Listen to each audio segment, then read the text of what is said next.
Salut! Et par ce beau soleil baulois, face à Pierrot, c'est parti avec la première question de David. Pigeon, papa, pigeon. Les fous du volant, seuls les anciens savent. Salut Pierrot, que penses-tu du recrutement du Stade Rennais avec Enzo Lefebvre et Ludovic Blas? C'est très intéressant, évidemment, c'est très prometteur en termes de maniement de la balle. Maintenant, on va dans un secteur de jeu où les Rennais étaient quand même bien pourvus, avec Bourigeaud, avec Maillère, plus l'escouade offensive qui est quand même assez importante, donc il va y avoir des choix, à moins qu'il y ait des ventes, évidemment. Je veux dire, de toute façon, dans tout ce dont on va parler pendant ce mercato, n'oublions jamais que nous sommes le 10 juillet et que le championnat reprend dans plus d'un mois et qu'évidemment les contours des effectifs actuels ne seront pas ceux qui débuteront la saison et encore moins peut-être ceux qui finiront le mercato. Voilà, donc ce sont deux très bons joueurs. Maintenant, il faut que l'équipe soit équilibrée. Lefebvre et Blas, c'est possible de jouer avec eux, mais si vous mettez en plus Bourigeaud, ça veut dire que tu vas jouer qu'avec un seul attaquant, parce que sinon, qui va défendre dans cette équipe, quoi. Éric Gauthier me dit « Salut Pierrot, le Real bluffe-t-il en disant ne plus être intéressé par Mbappé cet été? Si Paris veut le vendre à tout prix, un autre club style Arsenal ou Liverpool, peut-il convaincre Mbappé ou en ont-ils les moyens ?» Il y a un truc qui est sûr, c'est qu'Mbappé, c'est très cher. C'est très cher. Là, il est encore sous contrat avec le PSG, donc le PSG va réclamer une très grosse indemnité, plus Mbappé qui, dans tous les cas, réclamera une très grosse prime à la signature et un très gros salaire. Donc, les clubs capables de réussir cette transaction, il y en a pas tant que ça. Je suis pas certain que le Real ait cette latitude financière. Je suis pas non plus certain que Arsenal l'ait. On est sûr que Manchester City l'a, mais Manchester City a-t-il envie d'Mbappé? Mbappé a-t-il envie de jouer avec Haaland? Haaland a-t-il envie de jouer avec Mbappé? Donc, mais ça, j'y reviendrai durant ce face à Pierrot. Il y a beaucoup de choses qui ressemblent à une impasse dans ce dossier. Gilles Smadja me dit « Nasser joue les redresseurs de tort avec la décision de Mbappé, mais n'est-ce pas d'abord la propre incompétence de la direction du PSG qui n'a évident que ça n'a pas été le cas? Alors, pour plusieurs raisons.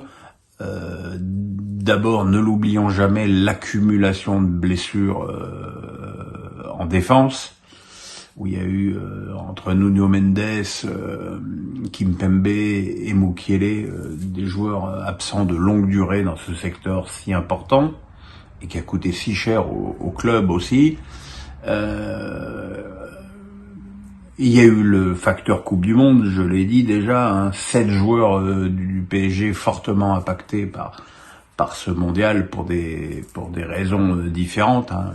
Messi et Mbappé parce que ils ont été en finale, Hakimi parce que il a fait lui aussi 7 matchs, Danilo et Nuno Mendes blessés, Neymar qui a laissé sa cheville et Marquinhos qui a laissé son moral. Voilà. Après, c'est vrai, personne n'a obligé le PSG à dépenser 40 millions sur Vitinha, ce qui me paraît être quelque chose de fou, ni de dépenser de l'argent sur Soler et Ruiz. Donc voilà, les torts sont partagés, mais reprocher à Mbappé d'avoir plombé le mercato du PSG, c'est un peu gonflé quand même.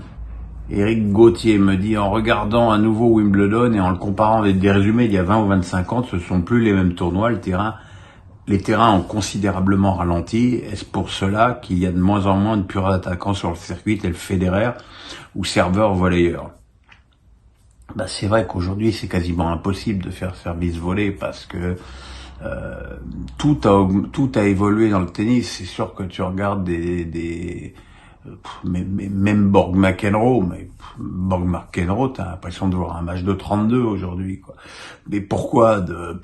Parce que d'abord, Borg et McEnroe, c'était des petits gabarits par rapport aux aux joueurs d'aujourd'hui qui font presque tous plus d'1m90. Ils jouent avec des raquettes en bois. Aujourd'hui, le matériel, les cordages, il y a quasiment plus personne qui joue avec des cordages 100% boyaux. Donc voilà, le tennis a changé, les balles ont changé. Il est évident qu'il y a eu une évolution aussi au niveau de la qualité du gazon, c'est-à-dire qu'avant le gazon, au bout d'une semaine, il était complètement râpé et c'était un petit peu la foire du trône à chaque rebond. Aujourd'hui, le gazon est d'une telle qualité que il suffit de voir le cours pendant une finale de Sampras et le cours aujourd'hui pour voir que à l'époque il y avait plus de beige que de vert et aujourd'hui il y a plus de vert que de beige. Voilà. Alors, Seb DDP. Le dossier du PSG fait partie des 3 candidatures qui ont été retenues pour le Stade de France. Pour toi, le PSG compte-t-il aller jusqu'au bout pour l'acquérir ou est-ce uniquement une façon de faire réagir la mairie? Je pense que c'est surtout un moyen de pression sur Hidalgo, qui a quand même une fâcheuse tendance à traiter les dirigeants du PSG pour des bédouins. Mais bon, vous comprenez, en ce moment, son objectif, mis à part les travaux et les rats, c'est qu'on puisse se baigner dans la Seine. Qu'est-ce qu'on en a à foutre? Mais bon, ça c'est j'extrapole.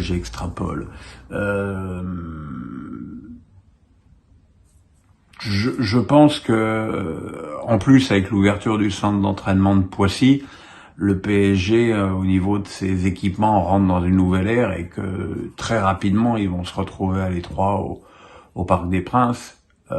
Maintenant, jouer au Stade de France, qui est un stade qui, personnellement, je déteste. J'ai toujours l'impression d'être dans un truc provisoire là-bas. J'y crois pas. J'y crois pas ou je veux pas y croire. Maintenant, construire un autre stade, c'est autre chose. Ça mettrait la mairie de Paris devant ses responsabilités et elle se retrouverait avec un stade qui coûte quand même très cher à gérer. Moi, je comprends pas pourquoi un processus de vente est aussi impossible que ça au niveau éthique pour la ville de Paris. Après tout, je dirais c'est jamais qu'un stade en béton. J'ai pas entendu la ville de Paris pousser des cris d'orfraie lorsque les plus grands palaces de Paris ont été vendus à des pays arabes. Voilà, donc mais ce qui est sûr, c'est que le PSG est à l'étroit dans ce stade. Ça, c'est une évidence. Alex Nissa du 06, le voilà. Hugo Lloris qui reste sur une saison compliquée à Tottenham et pisté par l'Inter Milan pour remplacer Onana, peut-il retrouver un niveau satisfaisant en cas d'arrivée à l'Inter? Il n'est pas devenu nul du jour au lendemain. Évidemment, il y a ce match où il est sorti à la mi-temps et a encaissé une kyrielle de buts qui fait tâche, mais enfin bon, il était blessé, il est resté blessé jusqu'à la fin de la saison. Le seul risque avec Hugo, c'est que ce soit un gardien qui est beaucoup donné et que son appétit ne soit peut-être plus le même et qu'il ne soit peut-être plus aussi fort qu'avant. Mais évidemment, pour un gradien, quand c'est gratuit, comme c'est le cas pour Lloris, ça peut tenter un club. Guillaume Alicia. Bonjour Pierrot, je me base sur aucune rumeur, juste mon avis. Ne penses-tu pas que Zidane serait le sélectionneur idéal pour les Jeux Olympiques? Au plaisir de te suivre. Alors déjà, contrairement aux nombreuses âneries que j'ai lues sur le COMEX, comme quoi le COMEX souhaitait le statu quo avec Ripoll, ce n'est pas du tout, mais du tout la réalité. Je pense que le COMEX n'a surtout pas voulu trancher à chaud, mais je serais, moi, pour ce que j'en sais, très étonné que Ripoll soit sur le banc de touche de l'équipe de France pour les Jeux Olympiques. Parce que c'est trop important pour le sport français que le foot n'offre un visage aussi désastreux que lors des derniers JO. Zidane, oui. Maintenant, est-ce que ça va tenter Zidane est-ce que Zidane va pas prendre ça pour une marche arrière d'entraîner l'espoir? C'est vrai qu'il y a la perspective des Jeux Olympiques. C'est un petit côté prestigieux qui pourrait le tenter. Franchement, ça se tente. Ça serait en plus un peu antichambre à une succession possible de Deschamps. Pour certains que Deschamps adorerait cette idée, moi. Mais bon, allez, Zidane pour les espoirs, moi je dis why not.